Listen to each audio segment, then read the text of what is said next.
Now, the president is also pointing out that Jay Powell's term as head of the Fed, it ends next May anyway, right? And when he was asked today who could replace Powell, he was asked if one person in particular is being considered. Is Kevin Hassett on the top of your list? Kevin's somebody we consider. Kevin is fantastic, too. We have a lot of good people for that job. It's not a tough job, to be honest. All right. In a not at all awkward segue, that man is with us right now, Kevin Hassett, the director of the National Economic Council. Director Hassett, thank you for being with us. I am compelled to ask you, sir, if the president asked you, thanks for being on, would you take the Fed chair job if he asked? I'm not going to talk about personal matters or conversations with the president. Sorry. Has he asked? Come on, I just made my statement about that. So that's fair. I will just say, and we will move to other discussions around economic policy generally, but this is the biggest story economically in the country, maybe among the biggest in the world right now, and you're at the center of it. So are you ruling it out? If the president were to put this to you, would you rule it out? I'm not gonna talk about that. I'll talk about things with the president if he asks me to talk about those things. The thing I can say, though, about the biggest story today is that the president has been sharing his concerns with the public about the management of the Fed.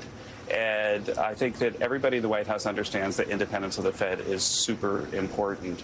And I think that I'm impressed that Chairman Powell has now shared the president's concerns and has asked his own inspector general to look in, for example, to the building matter. And I don't think that the president is transparent with the American people. He's transparent with Jay Powell about his feelings, and I don't think that in any way undermines the independence of the Fed. The question of the independence of the Fed is a good one and an important one, and it's something that we heard from Senator Tom Tillis just today. He's on the Senate Banking Committee, and he suggested that if anybody thinks it's a good idea for the Fed to become another agency inside the administration, that's a huge mistake. Is it currently the position of the White House right now that the Fed should remain independent? 100%. The Fed should remain independent. It was designed to be independent.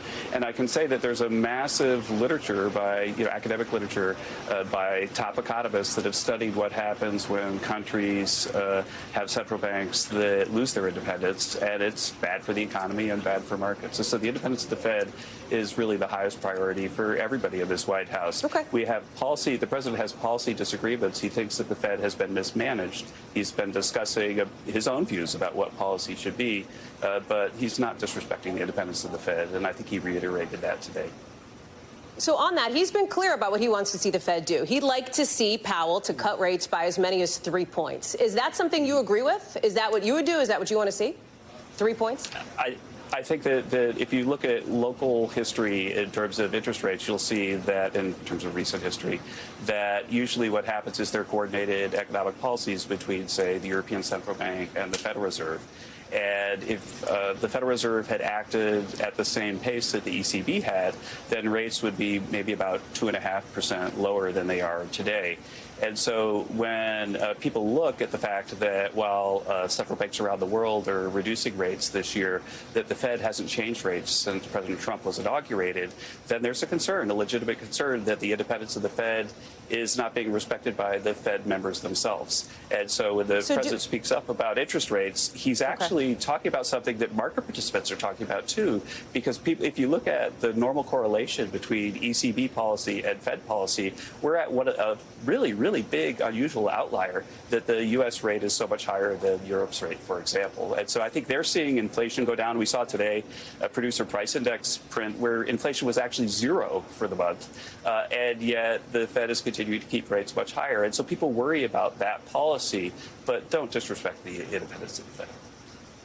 Of course, that PP number, I believe, PPI number excludes imports here. But do I hear you, Director Hassett, do I hear you suggesting that you could get behind a 2.5 to 3 point rate cut, like right now, next time the Fed meets? Is that what you're saying? I'm saying that if there was a normal correlation right now, that rates would be quite a bit lower. That's right. You heard from, I don't know if you heard the previous segment, but we played a soundbite from Senator John Kennedy, who suggested that if the president were to fire Jay Powell, it could lead to essentially a market meltdown. Could it?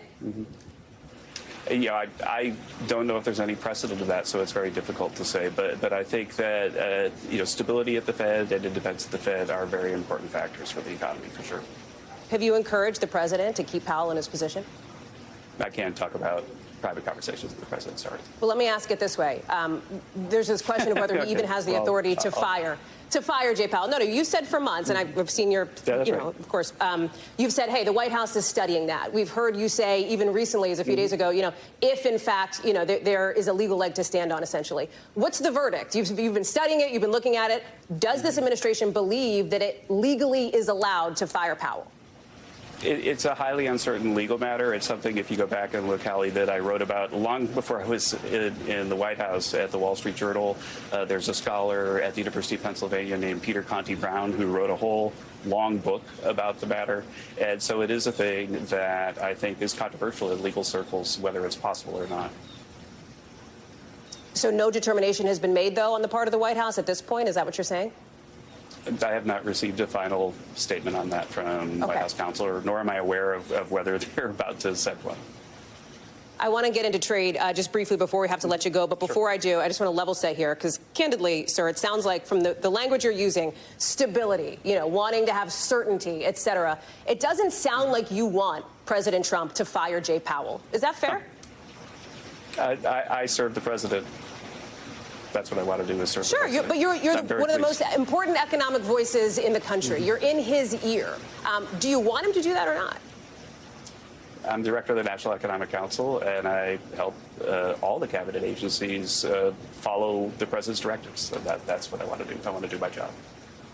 Okay, the deferral is noted. Let me ask you then about trade, right? Because the president, as you know, promised 90 deals in 90 days. You've been working, I know, on this closely. We've heard the president suggest, as we get closer and closer to August 1st, big date circled on the calendar, we've seen a lot of letters. The president has suggested the deal is the letter, that's basically the paperwork. So I just want to be clear, like, whatever number is in those letters, 50% to Brazil, 25% to Moldova, whatever, those are the numbers in the deal that the president is putting forward. That's that?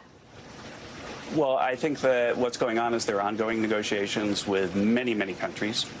Since the letter started going out, something like 20 or 25 more countries reached out to the U.S. trade representative to try to begin negotiations. Since there are ongoing negotiations, and in the end, the president is going to compare the outcome of the negotiations to, the letter, and he'll decide what's best for America.